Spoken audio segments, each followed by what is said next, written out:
Welcome to the Brad and Taylor Show. Today we have Ashley Logan.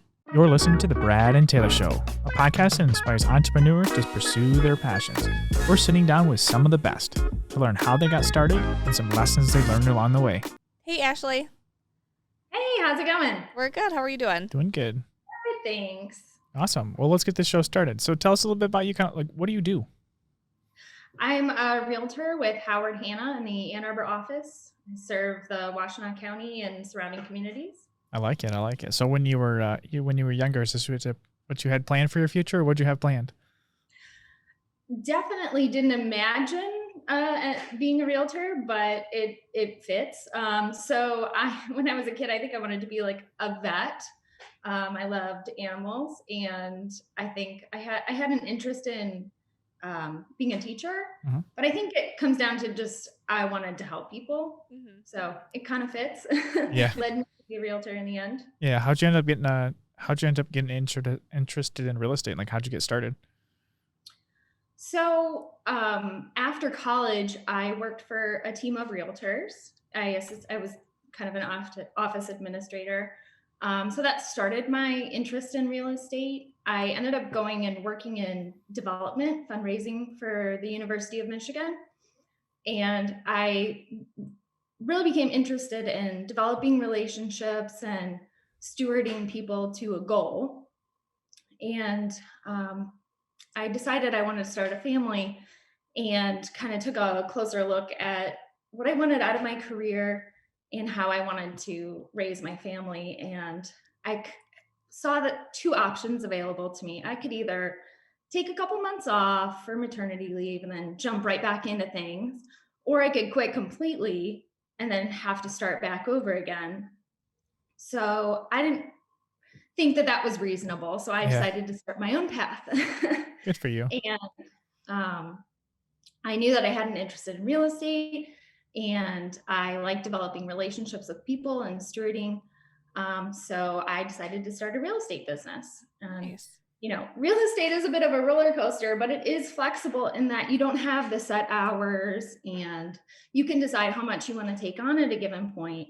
Yeah. And so I was able to, raise my family the way I wanted to and not have to make any sacrifices to my career. So I could build a successful career and my family without having huge sacrifices in either area. Yeah. And the thing I like too about being flexible in real estate is that you can change that as your kids get older.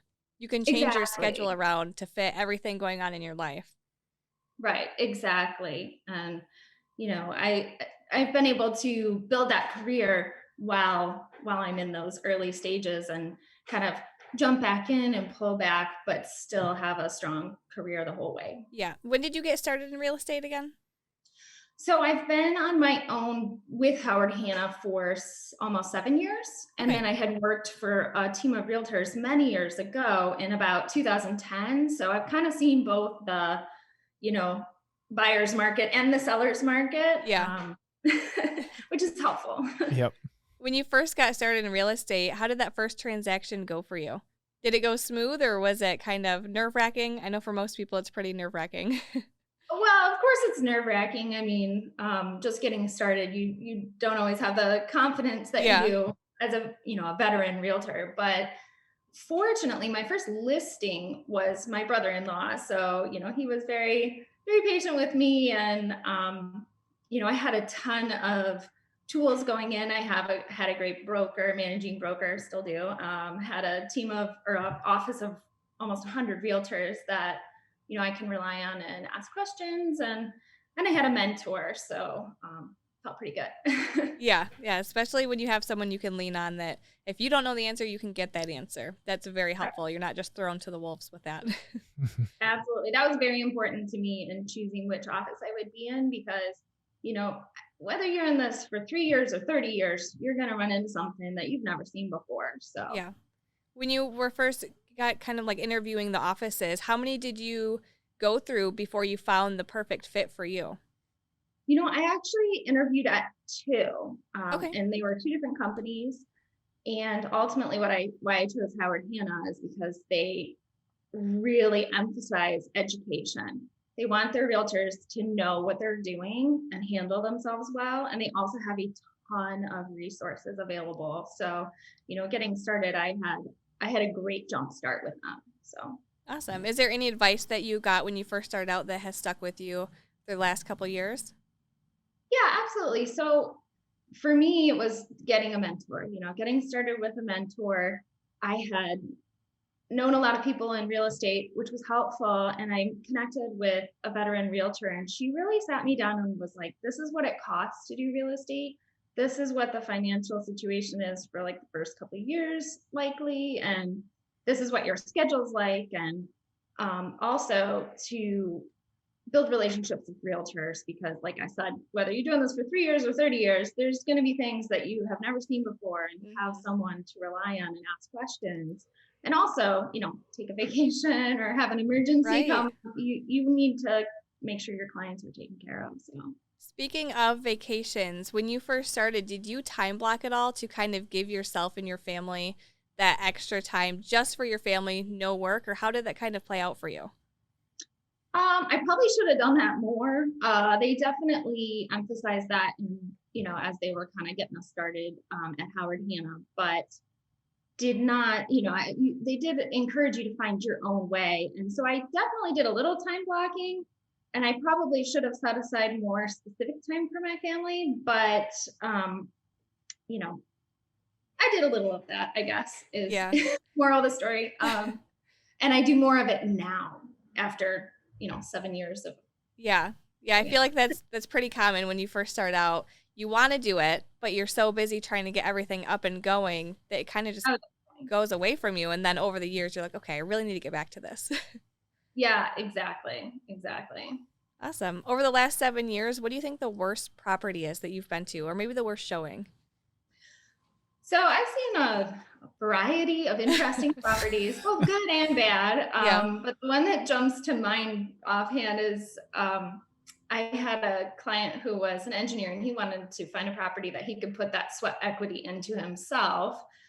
Felt pretty confident in his ability to do that. So we were looking at a house out in the country, and then we see a beware of dogs sign, and then the front door looks like it's been kicked in Oh previously. my. It's Oh, secured no. with a padlock, and I'm trying to figure out where this key goes. And my client looks in the front window and sees this gigantic deep red stain on the carpet, and it honestly looked like somebody might have been, I'm sure it hadn't, but it looked like somebody might have been murdered there recently. And so we Oh were my like, oh my goodness. gosh, no thank you. We did not go into that I was home. going to ask you, did you guys end up going in? Did they get the house? How did that play out?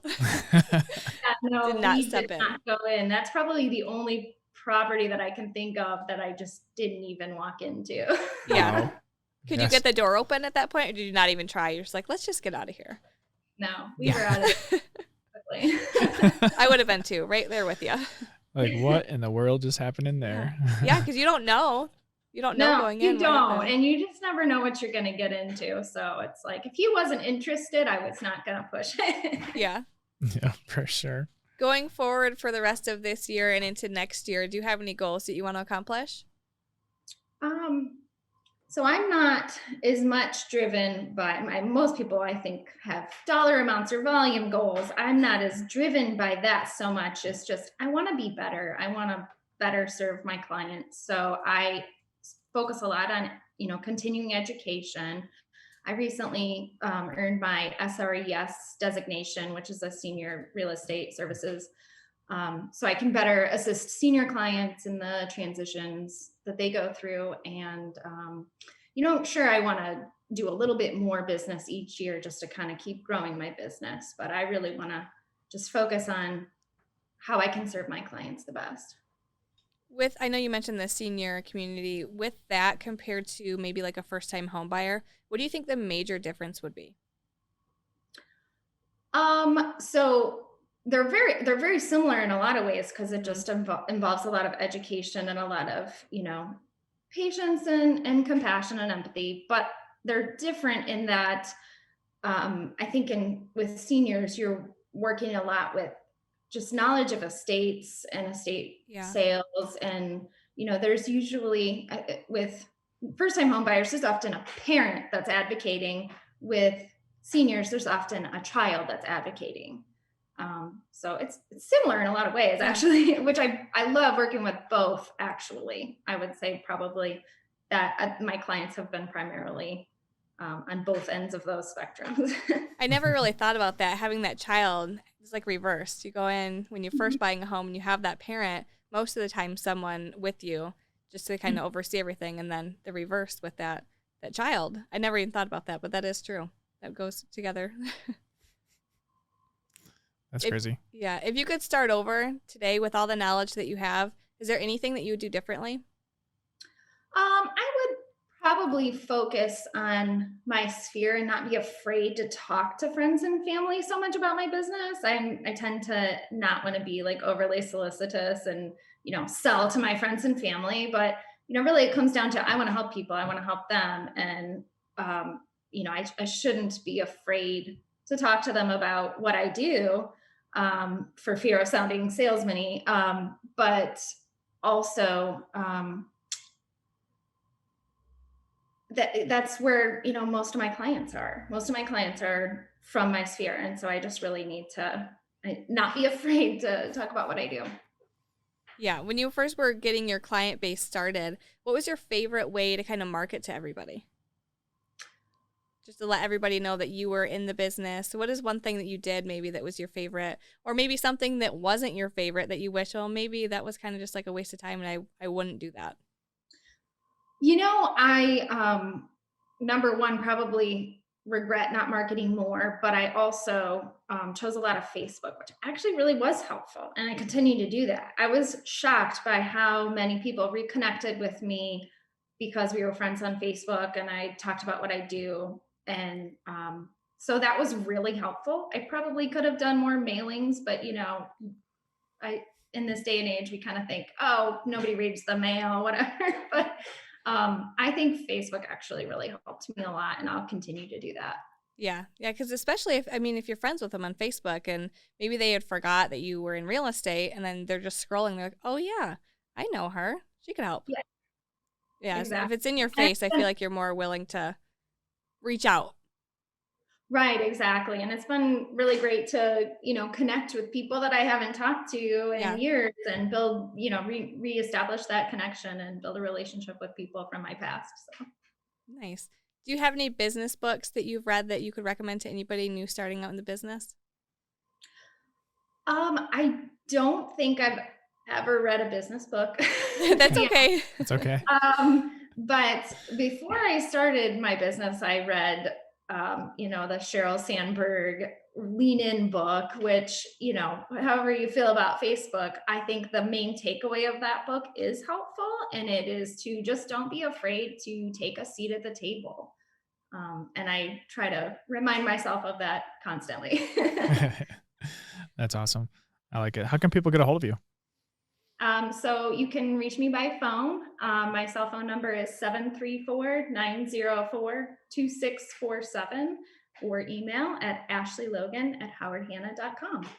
Awesome. I like it. Is there anything else you want to share with everyone before we go? I'm just really grateful to be here. So thank you so much. Awesome. Yeah. Hey, thanks for coming on and sharing your story with us today. Absolutely. Are these working? All right. There we go. Oh, there we go. I think that worked. Should we tell them? Mine keeps falling. It doesn't like my voice. What do we got to tell them? Subscribe. Subscribe? What do we got to point at it? Hey, I think there's a subscription button. It might be there. It might be right there too. Somewhere. Find it. It's red. Yeah. And it's blue. It's green. I don't really know. It's a color. This mic isn't even attached. Did you plug these in? Well, I guess. I wonder if they can hear us. Yeah, I wonder if they hear us. Well, we should probably tell them if they can hear us. We should probably tell them also give us a 5-star review if they're listening on Apple. That'd be cool. 5 stars, guys. Share it with everybody they can think of. We won't take 4 stars. I mean, Taylor, I don't even think these are on. I don't think this is working. This is not working.